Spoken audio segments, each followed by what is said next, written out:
Station, this is Houston. Are you ready for the event? Ready for the event. Voice of America, this is Mission Control Houston. Please call station for a voice check. Station, this is the Voice of America in Roman Mamonov. Can you hear me? I have you loud and clear, Roman. Peggy, it's really a big honor to see you and to have you with us. I have to tell you that for some reason I have like a goosebumps. I am so excited and I am so admire your work there in space. Let me begin with real simple questions. What time is it there? Should I say good morning? Should I say good evening? Should I say good afternoon? It's 13:41, so 1:41 in the afternoon.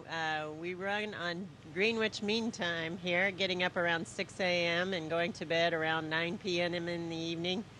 And because we work with control centers all around the world, they are working on various different shifts throughout their nights, their relative nights, but we stay on a standard day based off Greenwich Mean Time. Can you tell us more about the everyday life? Because a lot of people in our audience actually ask us to ask this question. How you guys work? What time is sunrise there? What time is sundown? Like how you split the shifts between each other? Actually, during the course of a day, because we're traveling around the planet once every 90 minutes, we have 16 sunrises and 16 sunsets. So it's we don't use the sun as our guide for when to go to bed. It's more based on just the time of day. So it works out fine for us. We don't have as many windows as I would like to have on board the space station, so it's not a huge distraction to us to have sunrise and sunset every 45 minutes or so. Peggy, we asked our audience to send us questions that they want to ask you, and a lot of questions about how you live in zero gravity. What kind of effect it has for your body? Muscle loss, bone loss. Can you tell us a little bit more about that? Well, being in microgravity without gravity to pull on us, our bones do feel the effects. They don't respond normally, and so we have pretty significant bone demineralization. It's actually probably about 10 times more than an osteoporotic woman would lose in a month on Earth, is what we would lose over the course of a year. So it's very important for us to study and understand those effects. We also have fluid shifts that change maybe some potential effects on our vision and our eyes. So there's lots of changes going on in our body, and we are doing many different kinds of research studies to better understand those changes in space. Can you tell us if you miss actually gravity, do you miss the chance to walk with barefoot on the green grass or put the barefoot on the water and in the sea? Well, if the question is, do I miss gravity? Mostly I can say no, I don't miss gravity. I think moving around up here is very easy. It's nice once you get adapted to it. You feel comfortable in any orientation. And so being in the lack of gravity is actually very comfortable once you adapt. It's only when you lose a tool and instead of just looking on the floor for it, you have to look everywhere for it. That's when you miss maybe gravity. But to say whether or not I miss walking on a beach or swimming in a lake, that's a different question. Yes, I do miss those things a little bit at times. Can you tell us a little bit more about International Space Station and which part of International Space Station you're right now? Because we usually see just two kinds of pictures, outside of Space Station and that picture then you're right now. So which part this is and where you guys sleep or have dinner, for example? Actually, this is the U.S. laboratory. It's my favorite module because it's got the most scientific hardware in it that I enjoy using the most. But we have, behind this panel, we have this big combustion chamber where we do studies on flames. Right next to that, we have a microgravity sciences glove box where we can stick our arms inside a closed environment and work on different studies. We have another biophysics. It's basically an enclosed microscope looking at, for instance, biological processes that take a long time, like protein crystallization. We've got a 3D printer that makes objects for us. We've got incubators and refrigerators and freezers to store all our samples that we're collecting as part of the different scientific investigations.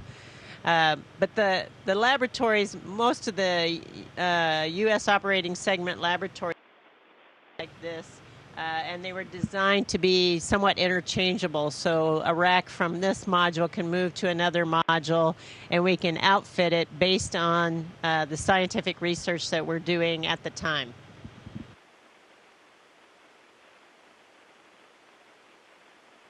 Peggy, our viewer Ivan actually asked us, let's speak more about how your body feels in zero gravity. Do you feel different with how you feel, how you taste food, how you smell different smells? Tell us a little bit more about that.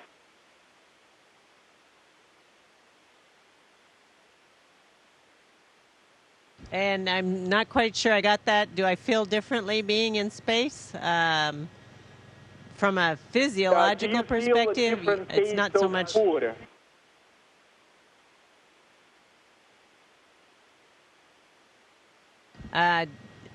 Do I feel differently about food in space? Here, the food is somewhat limited in selection, so there is some sense of lack of variety after some period of time, but the food that we do have is actually quite good. Can you tell us a little bit more about what kind of experiments you're working right now? Should we expect any breakthrough anytime soon? And can you give us an example of research that was made on the International Space Station and changed our everyday lives? Well, it's interesting that you asked that question because research on the ground takes many, many years, and that's actually the benefit of having this laboratory here is that we can conduct experiments over many different years. For instance, on my first expedition, we were doing a plant growth study, and the interesting thing that's been used and benefited people on Earth is not necessarily the results of the plant growth experiment exactly, but the filtration systems that they used in the hardware that the plants were growing in. Those filtration systems are now used in medical surgical rooms and also in wineries to try and keep out bacterial contamination in wines. So you never know exactly what the spin-off that's going to be used that will apply to Earth, but there's always going to be something, and that's the benefit of doing long-duration research like what we're doing up here. I think there are so many. For instance, on our expedition, we have approximately 280 different investigations going on, and it's some of them are controlled completely by the ground. Some of them we interact with heavily. Some of them are on ourselves personally. So it's a huge variety of different types of investigations, and I think there's a lot of potential application to the ground. Although, just like research on the ground, we can't always predict what that breakthrough will be.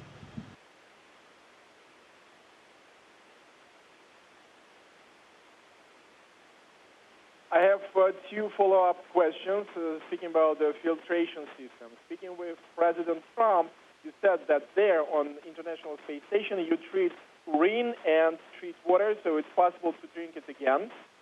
Is it just an experiment, or is it just a part of the regular life? And I remember the scene from film with Matt Damon about Mars. He used poop to grow potato. Is it how people will live in the future in on the different planets, you think? Well, if you think about how much water you need every day, and you think about a trip to Mars, for instance, and say we're going to go to Mars and stay for a year and then come back, we need 3 years' worth of supply of water. And that's a lot of mass of water. And that's for every individual that's flying. And you might want some contingency water just in case. And so having that mass, being able to recycle water is going to be a huge savings in our capability to outfit vehicles for the future transport to Mars and living on Mars or any other planet that we might end up choosing or any other spacecraft that we might want to be on. So what we're doing here is trying to close our life support system such that we can recycle absolutely everything that we can. Right now, in terms of water, we're around 85% able to recycle all our water. We still, in order to go to Mars or to be very efficient when we go to Mars, we need to be at 100% or very, very close to that goal. And here on the space station, we're working on that goal. We're practicing it every day. Since 2009, we've had the urine processing and water processing system up here and have been actually processing urine and actually drinking it. So it's, I think, an engineering experiment every day here on board the station. We're learning things that are going to help us in those future exploration missions, but also going to help us on the ground. For instance, in areas where you might have a lack of water or need to reclaim water, we could develop urine processing or water processing systems that might aid people on the ground as well. So the research won't be just for space benefits, but also has some potential for Earth benefits as well.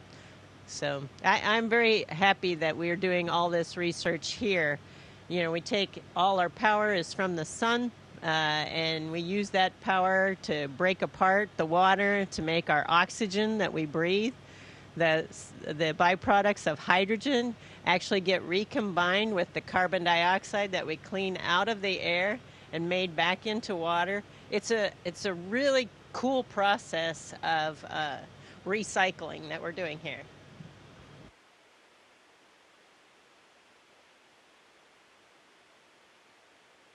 You told about future possible Mars mission or any other planet. Would you like to be part of, let's say, among the people who will be flying there? I absolutely would. I think, all of us that sign up to be astronauts are explorers and are interested in that kind of thing. I know there are lots of people on Earth doing different types of exploration type studies, either underwater in the Antarctic. So I think that it's, part of who we are as people to explore, and I would love to be a part of it.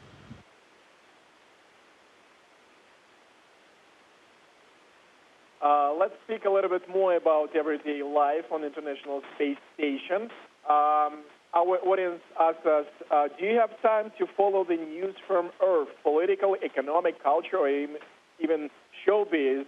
And if so, how do you do that? Do you have LCD TV or use your laptop or just computer? We have lots of computers on board, and the ground sends up whatever our preferences are. If we have sports buffs, they send up the sports games for whatever the favorite team is, or your favorite TV shows, or the news. So it's whatever your preferences are that they send up and for entertainment for us, which is great. I love working out and watching the news or watching some TV shows while I'm actually working out. It takes my mind off of the pain of the workout. What was the last time? I mean, what was the last thing you actually watched? I don't know, CNN or some kind of sport broadcasting or a movie? This morning when I was working out on ARED, I was watching the nightly news. Oh, that's interesting. Do you guys discuss politics in International Space Station and space? Of course, I guess you understand that we have, let's say, tensions between Russia and the United States. Do you guys discuss that, or you try to avoid that? I think up here our priority is being one team, and so I think we don't discuss things that have the potential for that kind of political reaction. We recognize that what we're doing here is very special, and unique. This peaceful development of space.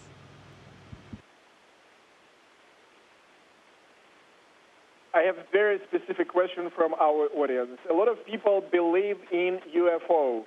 Do you have any special instructions in case you see something like unidentified flying object outside the International Space Station? And would you like to meet some of these, let's say, green people, green creatures? Well, actually, there are no special instructions, but I do think it would be very interesting. I would love to meet people from another world.